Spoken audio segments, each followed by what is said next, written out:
Assalamu alaikum wa rahmatullahi wa barakatuh. Dans le cours précédent, dans le dogme al-Aqidah, nous avons fait une introduction.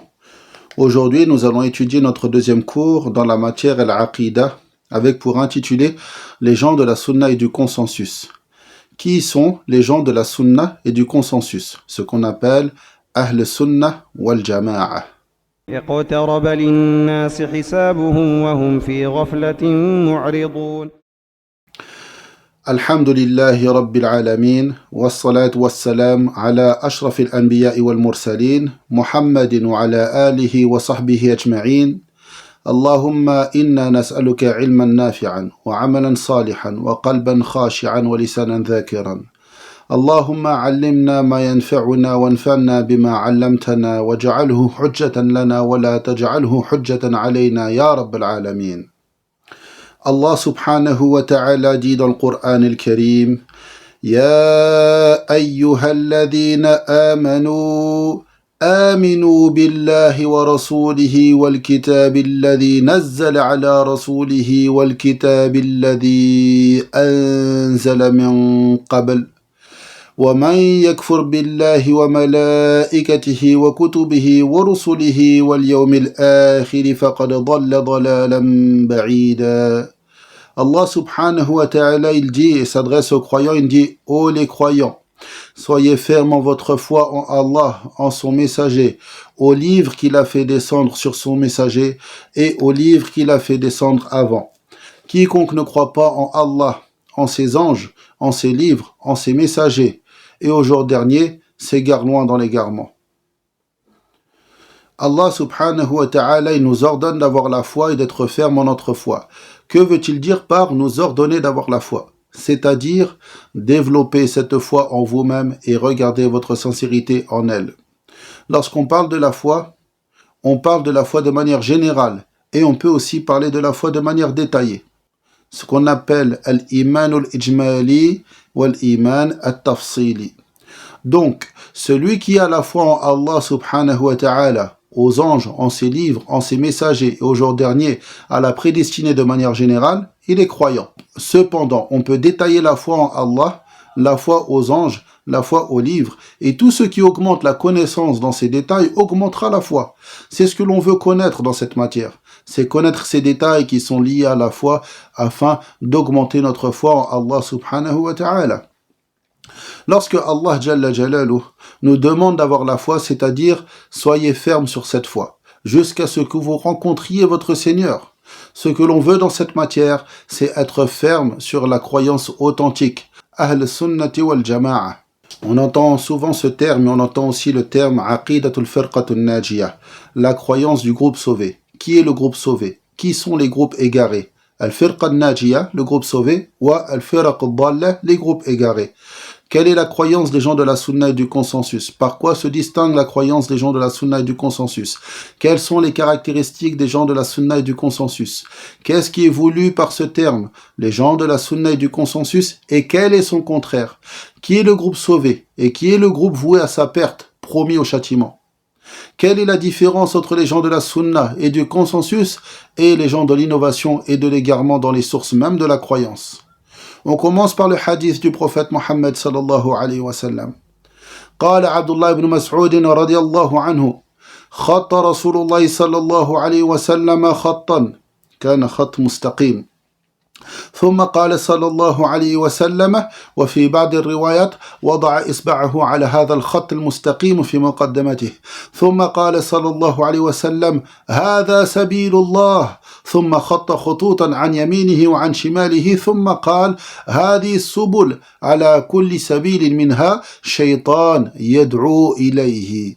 Ibn Mas'ud radiallahu anhu a dit: le prophète sallallahu alayhi wa sallam a tracé un trait et dans certaines chaînes de transmission il posa son doigt sur ce trait puis il a dit: ceci est le chemin d'Allah.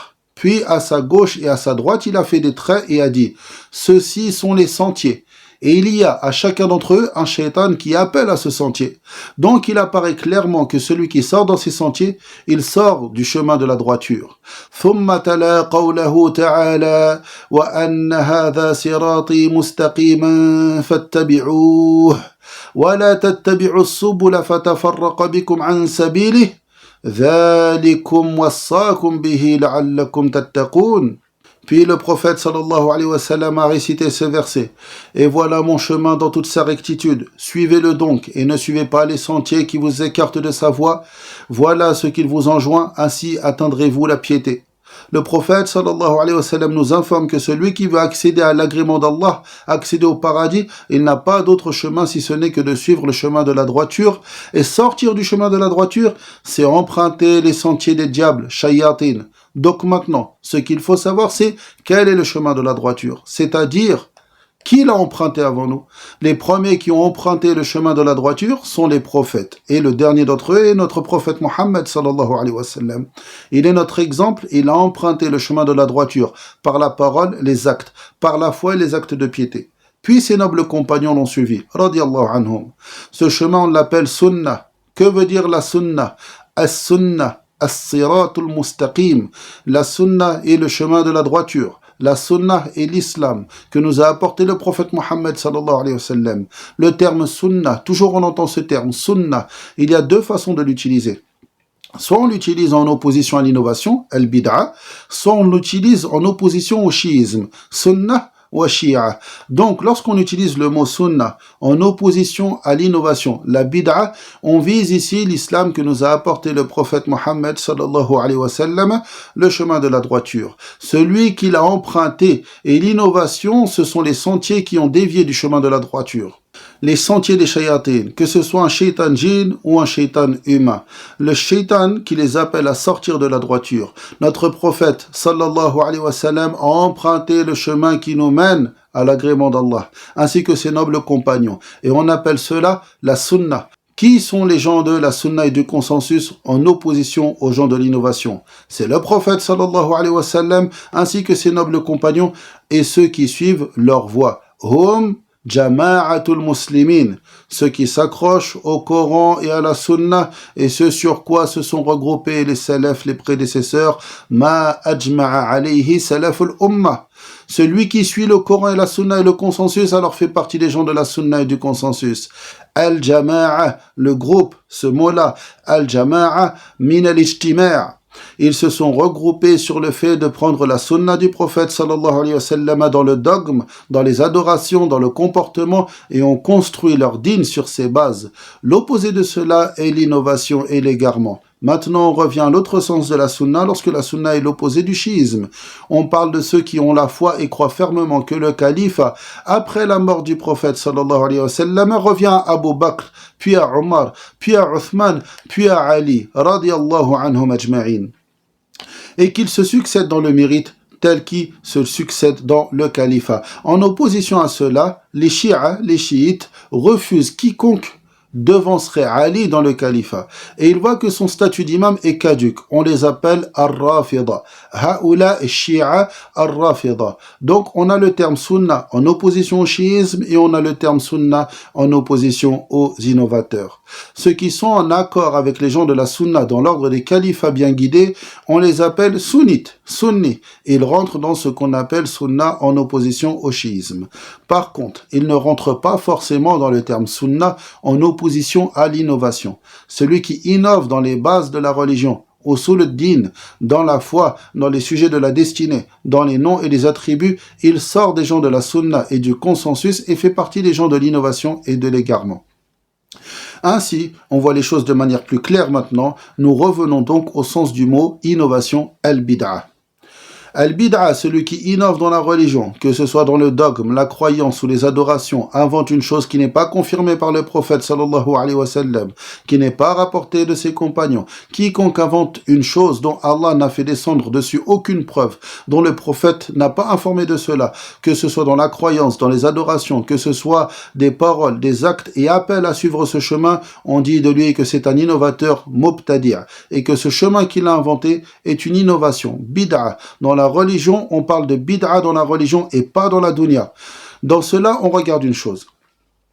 Est-ce que ce qui pousse à cela était présent au temps du prophète Mohammed sallallahu alayhi wa sallam et il ne l'a pas fait ou il n'a pas appelé à cela, alors on juge que c'est une innovation et un égarement. Si c'est une chose mondaine, alors il n'y a aucun lien avec l'innovation de manière catégorique. On peut citer par exemple la voiture ou tout ce qui sort des usines, etc. Par contre, lorsque ça touche à la religion, on se doit de débattre cette personne. Quelle est la cause qui t'a poussé à faire cela? Si cette cause était présente au temps du prophète Mohammed sallallahu alayhi wa sallam, comme par exemple l'amour du prophète, cette cause était présente en son temps. Donc on demande à cette personne, pourquoi fais-tu cet acte? Elle nous répond par amour pour le prophète, comme les pratiques nouvelles pour le Maolid, ils disent que c'est par amour pour lui, sachant que cette cause était présente en son temps. Cela nous informe que cet acte est une innovation et un égarement. Par contre, si la cause n'était pas présente au temps du prophète, on regarde si cette cause sort de la volonté du prophète et de ce qu'il a voulu. Prenons le cas de l'appel à la prière au temps du prophète sallallahu alayhi wa sallam. Al-Mu'adhin, celui qui faisait l'appel, il était entendu par tous les habitants. Par contre, à notre époque, s'il fait l'appel à la prière de la même manière qu'avant, sans microphone, sans haut-parleur, il ne sera pas entendu. Donc, le fait d'utiliser des haut-parleurs pour que le son se propage, on appelle cela al-masalih al-mursalah. Al-masalih, on peut traduire cela par les intérêts, car on fait cela dans l'intérêt qui était voulu par le prophète sallallahu alayhi wa sallam, et que l'ensemble de la communauté entende l'appel. Al-Masalih al-Mursalah, car elle ne fait pas partie de l'adoration en elle-même, mais elle est un moyen qui permet d'accomplir l'adoration. Et la cause qui permet la présence de ces haut-parleurs n'était pas présente au temps du prophète sallallahu alayhi wa sallam, c'est-à-dire l'avancée technologique. À partir de là, cela ne rentre pas dans l'innovation al-bid'a. Par contre, si la cause n'était pas présente au temps du prophète Mohammed sallallahu alayhi wa sallam, mais que l'acte résulte d'un manquement de la part des musulmans, alors cela rentre dans l'innovation. Par exemple, une personne qui ne se préoccupe pas de la zakat met en place un impôt, une taxe, et voudrait imposer cet impôt en adoration pour Allah. En plus du caractère muharram, c'est une innovation dans la religion. Donc, qui sont les gens de l'innovation et de l'égarement? Ce sont ceux qui se regroupent sur l'innovation. Ils innovent dans la croyance, dans l'adoration, puis ils se regroupent sur cela. Et cette croyance ou ces adorations, elles étaient connues au temps des salafs et elles contredisent la voie de la sunna et du consensus. Comme l'innovation des Khawarij, l'innovation des Murji'a, des Qadariya, des Soufiyya. Par contre, celui qui tombe dans une innovation peu connue, qui n'est pas répandue, ce qu'on appelle une bid'a khafiyya, cette personne-là, il faut d'abord la conseiller. On ne la décrit pas comme étant quelqu'un de l'innovation directement. Les gens de l'innovation et de l'égarement sont ceux qui se sont regroupés sur une croyance innovée et répandue à l'époque de nos salafs et reconnue parmi les innovations. Ils se sont regroupés sur cela.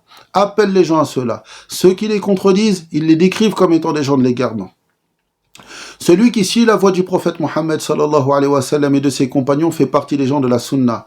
Lorsqu'on se regroupe sur le fait de prendre du prophète sallallahu alayhi wa sallam dans la croyance, dans les adorations, dans le comportement, on appelle cela ahl sunnah. Et il y a un autre terme aussi, al-firqa al-najiyah, le groupe sauvé. Et ce terme-là a été tiré du hadith d'Abu Huraira radiyallahu anhu, قال رسول الله صلى الله عليه وسلم افترقت اليهود على 71 أو 72 فرقة وتفرقت النصارى على 1 أو 72 فرقة في بعض الروايات اليهود على 71 فرقة والنصارى على 72 فرقة قال وتفترق أمتي على 73 فرقة. Le prophète sallallahu alayhi wa sallam a dit dans le hadith, il a dit les juifs se sont divisés en 71 ou 72 groupes religieux. Et les chrétiens se sont divisés en 71 ou 72 groupes religieux. Dans certaines chaînes de transmission, les juifs en 71 groupes religieux et les chrétiens en 72 groupes religieux. Il a dit, et ma communauté se divisera en 73 groupes religieux. Il nous vient aussi dans un autre hadith que rapporte Muawiyah ibn Abi Sufyan radiyallahu anhu قال رسول الله صلى الله عليه وسلم ألا إن من قبلكم من أهل الكتاب افترقوا على 72 ملة وإن هذه الملة ستفترق على 73 72 في النار واحدة في الجنة وهي الجماعة. Le prophète sallallahu alayhi wa sallam a dit, certes avant vous les gens du livre se sont divisés en 72 groupes et ma communauté se divisera en 73 groupes, 72 dans le feu et un au paradis. Ce groupe, il est Al-Jama'a. Le prophète sallallahu alayhi wa sallam a mentionné ce groupe et a dit Al-Jama'a. D'ici vient le terme, le groupe sauvé, Al-Firqa An-Najiyah. La communauté islamique, il se produira en elle ce qui s'est produit dans les communautés qui l'ont précédée parmi les juifs et les chrétiens. Ces groupes qui se sont égarés de droite et de gauche du chemin de la droiture ont été promis au feu. Ceux qui empruntent le chemin de la droiture font partie du groupe sauvé, préservé de ce feu. Et dans ce cours, nous expliquons le sens du groupe Al-Jama'a. Le mot Al-Jama'a, de la même manière, nous expliquons le sens du mot Firqa, ainsi que le terme Hizb, Al-Hizb. On entend souvent ces termes. Le terme Al-Jama'a qui veut dire le groupe, c'est-à-dire toute personne qui se regroupe sur un acte précis est un groupe. On voit cela au quotidien, que ce soit dans les écoles, dans les soins, dans les mosquées, dans la culture. Les gens se regroupent dans un but précis, ils ont une organisation, une personne qui les dirige, etc. Comment devons-nous statuer sur ces groupes? On regarde le but, l'objectif et les moyens qu'ils empruntent. L'objectif est soit obligatoire, recommandé ou permis. Donc vous pouvez faire un tableau avec d'un côté les objectifs et le but. L'objectif, il est soit obligatoire, recommandé ou permis, ce qu'on appelle al-ghaya. Al-ghaya, wajiba, ou mustahabba, ou mubaha. Donc elle est obligatoire ou recommandée ou permis. Et ensuite on regarde l'acte sur lequel ils se sont regroupés. Il est soit obligatoire ou recommandé ou permis. L'acte al-amal. Donc ce qu'on appelle al-amal, il est soit wajib ou mustahab ou mubah. Il est obligatoire ou recommandé ou permis. Donc on peut mettre ça sous forme de tableau, puis on regarde et on analyse. Il est impératif de regarder les moyens utilisés pour réaliser cet objectif. Si le moyen utilisé n'est pas une innovation, n'est pas interdit, on dira que ce groupe, cette jama'a, à la base est permis. Par exemple, l'objectif est obligatoire ou recommandé et le moyen utilisé est légiféré, c'est-à-dire il est légitime, shar'i. Alors, ce groupe est obligatoire ou recommandé. Si l'objectif est permis, le moyen utilisé est légiféré, légitime. Ce groupe est permis et légitime. Par contre, s'il se regroupe dans un but interdit, une désobéissance, un blâmable, peu importe que le moyen utilisé soit légitime ou non, ce groupe est interdit pour la simple et bonne raison que l'objectif en lui-même est interdit et il n'est pas permis d'adhérer à ce groupe. Et si ce groupe a un objectif obligatoire ou recommandé ou permis, cependant le moyen utilisé n'est pas légitime, shar'i, alors ce n'est pas une bonne jama'a, ce groupe n'est pas un bon groupe. Donc on regarde le but, l'objectif, al-ghayat wal-ahdaf. Si l'on a validé cela et que les moyens utilisés sont légitimes, shar'i, alors il n'y a pas de mal en ce groupe. Par contre, si le but et l'objectif de ce groupe est valide, mais les moyens utilisés ne sont pas légitimes, alors ce groupe-là n'est pas légitime. Et si l'objectif de ce groupe est interdit, alors ce groupe est interdit, peu importe que les moyens utilisés soient légiférés, légitimes ou non.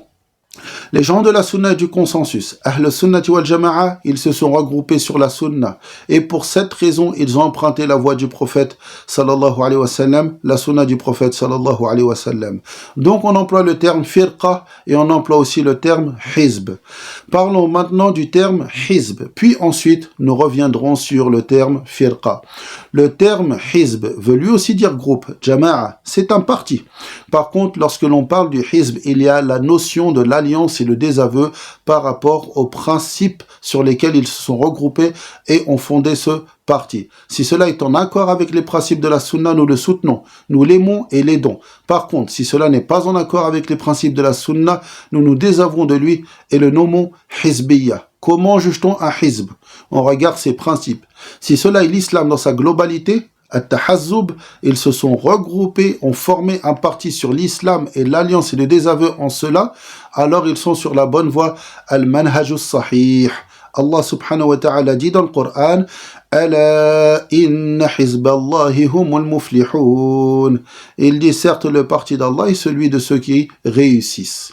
Par contre, s'ils ne se regroupent pas sur l'islam dans sa globalité, mais seulement sur une partie de la religion, comme ceux qui se fixent seulement sur le djihad, d'autres ils se fixent seulement sur le talib al-ilm, l'étude de la science, d'autres que sur certains actes spécifiques qu'ils font en groupe et font l'alliance et le désaveu par rapport à cela, alors c'est une hizbiyya blâmable et condamnable, une partisanerie répréhensible. Certains aussi se réunissent par rapport à l'amour de leur origine. autour du tribalisme de leur pays et de leur peuple. De base, il n'est pas interdit d'aimer son peuple, le pays dans lequel on a grandi. L'homme aime la terre de sa famille, il aime là où il a vécu, mais il faut faire attention, car une chose permise peut devenir interdite lorsqu'une personne a un esprit partisan par rapport à cela. Quant au tahazzub, l'esprit partisan sur du haram, sans aucun doute, il est interdit certainement. Par contre, celui qui a l'esprit partisan sur l'innovation, al-bid'a, alors son hizb devient firqa. La firqa, c'est un hizb qui fait l'alliance et le désaveu sur l'innovation. Comment juge-t-on cette firqa? On regarde l'innovation. Est-ce que c'est une innovation mukaffira qui fait sortir la personne de l'islam? Si oui, on appelle cette firqa muntasiba ila l'islam. C'est-à-dire qu'elle est affiliée à l'islam, mais l'islam en est innocent. Comme les Nusayriya. Ils sont affiliés à l'islam, c'est-à-dire elle n'est pas dans le din, mais elle s'en revendique. Par contre, si l'innovation n'est pas une mukaffira, elle n'est pas mukaffira, elle n'exclut pas la personne de l'islam, alors c'est une firqa islamiyya et ne sort pas de la religion. Comme l'innovation des Zaydiyya, des Ash'ariyya, des Maturidiyya, on appelle cela des firqa islamiyya, des firaq islamiyya. Les gens de la sunna et du consensus se sont regroupés sur la sunna du prophète sallallahu alayhi wa sallam, sur l'islam. C'est un parti sur l'islam dans sa totalité et c'est le groupe sauvé. يقول شيخ الإسلام ابن تيمية رحمة الله عليه وشعار هذه الفرق المبتدعة مفارقة الكتاب والسنة والإجماع ومن قال بالكتاب والسنة والإجماع كان من أهل السنة والجماعة. Cheikh al-Islam Ibn Taymiyyah a dit, on reconnaît ces groupes innovateurs du fait qu'ils vont à l'encontre du livre, de la sunna et du consensus, et quiconque suit le Coran et la sunna et le consensus fait partie de Ahl Sunna wa al-Jama'a, les gens de la sunna et du consensus. À partir de là, on rentre dans les sources d'où puisent les gens de la sunna et du consensus. Où puise le groupe sauvé sa croyance? Dans la révélation, al-Wahy al-Ilahi, le livre et la sunna et ce sur quoi se sont réunis les compagnons. Ils ne se réunissent que sur les textes. Ils ont tiré leur compréhension à partir du Coran et de la Sunna. Notre voie dans la croyance est le Coran, la Sunna et ce sur quoi s'est rassemblés les prédécesseurs Salaf al-Ummah. Comment puisons-nous cette croyance à partir des textes? Premièrement, il faut savoir qu'une personne, lorsqu'elle parle, sa parole est soit une information, khabar, soit une demande, talab. Et si je dis par exemple qu'il pleut, c'est une information. Soit vous le confirmez, soit vous le réfutez. Ou alors la parole peut être une demande. Je dis par exemple, apportez votre livre sur le dogme ou n'apportez pas votre livre sur le dogme. Ceci est une demande. Donc celui qui entend une information, soit il y croit, soit il la refuse, la réfute ou la dément. Quant à celui qui entend une demande, soit il s'y conforme, soit il n'y s'y conforme pas. Maintenant, prenons la révélation. Nous avons le Coran qui est la parole d'Allah subhanahu wa ta'ala et nous avons la sunna authentique, la parole du prophète sallallahu alayhi wa sallam. Ceci est la révélation. Commençons par les informations venues dans la croyance en prenant le verset Ayatul Kursi. Allahu la ilaha. Premièrement, il dit Allah point de divinité. C'est une négation. Illahu, à part lui. Ici, on a une affirmation, à part lui.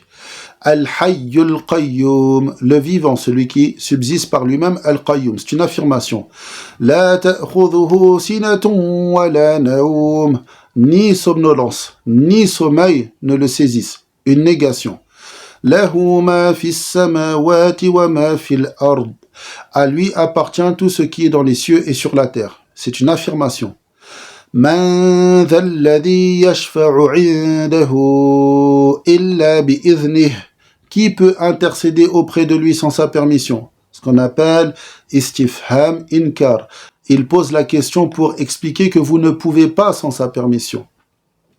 ولا يحيطون بشيء من علمه إلا بما شاء وسع كرسيه السماوات والأرض ولا يؤوده حفظهما وهو العلي العظيم. Il dit, il connaît leur passé et leur futur, et de sa science, il n'embrasse que ce qu'il veut. Son kursi déborde les cieux et la terre, dont la garde ne lui coûte aucune peine. Et il est le très haut, le très grand. Dans ce verset, Allah subhanahu wa ta'ala, il nous informe sur lui-même. Allah Jalla Jalalu, dans son livre, nous a informé sur lui-même, sur ses anges, sur ses livres. Il nous a informé sur ses messagers, sur la récompense, le châtiment, sur le paradis et le feu, sur ce qu'il a décrété et la destinée. Ces informations, on les puise de la révélation, que ce soit des affirmations ou des négations. Lorsqu'on entend la parole d'Allah le concernant les livres, ou lorsqu'on entend la sunna, que ce soit une affirmation ou une négation, on y croit. La refuser ou la réfuter, c'est du kufr. Et ici, on ne parle pas de la parole d'un homme. On parle de la parole d'Allah Jalla Jalaluh. On n'a pas le choix si ce n'est d'y croire. Les gens de la sunna et du consensus puisent leur croyance dans la révélation. Que ce soit une affirmation ou une négation, ils y croient sans aucun doute. Et ils ont la foi en cette information. Maintenant, regardons du côté de l'adoration. Allah subhanahu wa ta'ala dit dans le Coran al-Karim, Ya ayyuhan nas u'budu rabbakum. Ô homme, adorez votre Seigneur. Ceci est un ordre, amr. Ça rentre dans ce qu'on appelle une demande, talab. Un ordre est une demande à caractère obligatoire. Puis il nous informe de nouveau.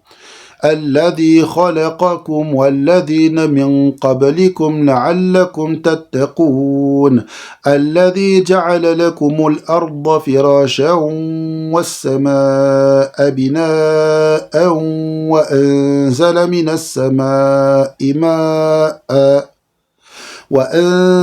السماء ماء فأخرج به من الثمرات رزقا لكم.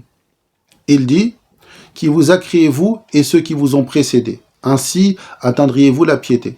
C'est lui qui vous a fait la terre pour lit et le ciel pour toi, qui précipite la pluie du ciel et par elle fait surgir toutes sortes de fruits pour vous nourrir. Puis il dit, فَلَا تَجْعَلُوا لِلَّهِ أَنْدَادًا وَأَنْتُمْ تَعْلَمُونَ. Ne lui cherchez donc pas des égaux alors que vous savez tout cela. Un ordre, amr, il nous a interdit de lui donner des égaux. Lorsque nous vient une demande d'Allah subhanahu wa ta'ala, que ce soit dans le livre ou dans la sunna, d'accomplir une chose ou de délaisser une chose, fi'lan ou tarkan, nous n'avons pas d'autre choix que de s'y conformer. Donc nous avons la foi sans aucun doute et nous nous conformons à ces ordres sans aucun shirk. Allah subhanahu wa ta'ala il dit, Qul huwa Allahu ahad. Qul, dit, ceci est une demande. Wallahu ahad, il est le Dieu unique. Donc Allah nous a demandé de croire en cette parole. Wallahu ahad, Allahu samad, lam yalid wa lam yulad, wa lam yakul lahu kufuwan ahad. Il est Allah l'unique, Allah le seul à être imploré pour ce que nous désirons. Il n'a jamais engendré et il n'a pas été engendré non plus. Et nul n'est égal à lui. Allah subhanahu wa ta'ala nous a demandé d'avoir la foi et nous a demandé de pratiquer conformément à ce qui est venu dans cette croyance. Certaines personnes pensent que la croyance n'a pas de lien avec la législation, al-sharia. Cette législation, nous avons la foi concernant l'obligation de s'y conformer. Cette législation englobe toute chose jusqu'à l'adoration. Par cette législation, on retourne vers notre Seigneur. Dans le dogme, dans la croyance, on croit en ce qui est authentique. Naturellement, le Coran, personne ne discute à son sujet. Les hadiths qui nous sont venus, il y a des hadiths inventés, d'autres faibles, il y a des hadiths hasan qui sont acceptables et d'autres authentiques. Dans la croyance, on croit à ce qui est authentique du prophète sallallahu alayhi wa sallam d'un point de vue de chaîne de transmission et du point de vue texte al-matn. Car il se peut que le texte soit ce qu'on appelle shadh, pour résumer, c'est-à-dire que c'est venu de personnes fiables, mais cela va à l'encontre avec ce qui est venu dans les autres chaînes de transmission authentiques. Les gens de la sunna et du consensus étudient le hadith d'un point de vue chaîne de transmission et du point de vue du texte. Lorsque le hadith est authentique, qu'il soit mutawatiran ou ahad. Donc j'emploie certains termes dans le hadith, mais je vais essayer de détailler. Nous, on y croit. À la base, le fait d'utiliser le terme ahad vient des mutakallimin. Cela ne vient pas des pieux prédécesseurs, à la base cela venait des mutakallimin. Lorsque vous entendez ce terme, al-mutakallimin, il est visé par ce terme ceux qui sont les adeptes de la théologie spéculative. Le terme exact, c'est la scolastique, comme cela était employé pour les chrétiens qui avaient suivi cette voie au Moyen-Âge. Ilmul kalam, la scolastique. Ils rentrent dans les spéculations théologiques en utilisant la philosophie. Ce sont ceux qui mettent en avant la philosophie aristoïenne sur le texte. Leur principe est de tout remettre en question au travers du rationnel. Théologie spéculative, car au lieu d'avoir une approche basée sur les textes de la révélation, ils ont utilisé une approche axée sur les principes de la philosophie et la logique dite rationnelle, ce qui les conduit à formuler beaucoup de théories spéculatives. Ils spéculent des hypothèses et les devancent sur le Coran et la Sunna et construisent leurs dogmes sur cela. Et ils sont Ahl al-Kalam ou Al-Mutakallimin. Mais revenons au terme hadith ahad. Ce terme-là n'était pas connu de nos pieux prédécesseurs, de base chez les prédécesseurs. Lorsqu'un hadith venait d'une personne fiable, c'était acceptable. Lorsque le prophète sallallahu alayhi wa sallam envoyait une personne apporter une information, les gens l'acceptaient. Lorsqu'une personne les a informés que la qibla elle a changé et qu'il ne faut plus se diriger vers le Quds dans la prière, mais se diriger vers la Kaaba, les gens l'ont appliqué directement. Donc, quand les mutakallimin sont venus avec cette terminologie, le hadith ahad, c'est-à-dire qu'il soit rapporté par une personne, deux ou trois, et n'atteint pas le degré du mutawatir, les gens de la sunna ont accepté cette terminologie, mais on dit, on accepte ce hadith dans le dogme et la croyance. On y croit tant qu'il est authentique. D'ailleurs, parfois on trouve le hadith ahad qui est rapporté d'imam en imam dans la chaîne de transmission, au point d'être encore plus fort qu'un hadith mutawatir. Donc premièrement, on croit en ce qui est authentique, sahih, avec une compréhension valide, sahih. Certaines personnes accusent les gens de la sunna, prétendant qu'ils comprennent sur le sens apparent et donc caduc. Les gens de la sunna sont les plus savants concernant le livre d'Allah et la sunna du prophète sallallahu alayhi wa sallam. Ils comprennent la révélation avec une compréhension valide. Ils comprennent le Coran par le Coran par la sunna par le Coran, la sunna par la sunna, le Coran et la sunna par la parole des pieux prédécesseurs. Et les pieux prédécesseurs, ils comprenaient la langue arabe. Leur compréhension est conforme à la compréhension des compagnons et des imams des 3 premiers siècles, al-Qurun al-Thalatha al-Mufaddala. Prenons par exemple la parole d'Allah subhanahu wa ta'ala. Thumma istawa ala al-arsh. Puis il s'est établi, istawa, sur le trône. Al-istiwa fi kalam al-arab huwa al-ulu wal-istiqrar. Dans la langue des Arabes, l'istiwa, c'est le fait d'être au-dessus, de s'installer au-dessus et d'être élevé. D'ailleurs, regardez la parole des pieux prédécesseurs sur cela. Abu al-Aliya, qui est mort en 90, certains disent qu'il est mort en 90, d'autres en 91, 92, 93. Alors il est de l'époque des compagnons, mais n'a pas rencontré le prophète Mohammed sallallahu alayhi wa sallam. Il s'est converti après la mort du prophète sallallahu alayhi wa sallam, après sa mort de 2 ans. Donc pour cela il n'a pas le statut des compagnons. Mais il est dit, et d'ailleurs c'est Abu Bakr ibn Abu Dunya qui rapportait, Laysa ahadun ba'da as-sahabati a'lama min al-Qur'an min Abi al-Aliya. Il n'y a personne après les compagnons plus savant du Coran si ce n'est Abu al-Aliya. Abu al-Aliya il a dit, Istawa ila as-sama irtafa'a. Il a dit, Istawa ila as-sama, ça veut dire, irtafa'a, il s'est élevé. Et Mujahid il a dit, Istawa ala al-arsh. Mujahid, qui est l'élève d'Ibn Abbas, radiallahu anhuma, il a dit Istawa ala al-arsh. Donc, Abu al-Aliya, il a dit Istawa ila sama, l'istiwa ila sama, c'est le fait de s'élever, irtafa'a. Et Mujahid, radiallahu anhu, il a dit al-istiwa, être sur le trône, au-dessus du trône, ala al-arsh. Alors qu'il y a des gens qui viennent nous dire Istawa veut dire Istawla. Ils falsifient le mot, ils rajoutent une lettre à ce mot pour en changer le sens. Alors que Allah subhanahu wa ta'ala s'est attribué cette caractéristique comme il lui convient 7 fois dans le Coran et rien ne lui est semblable.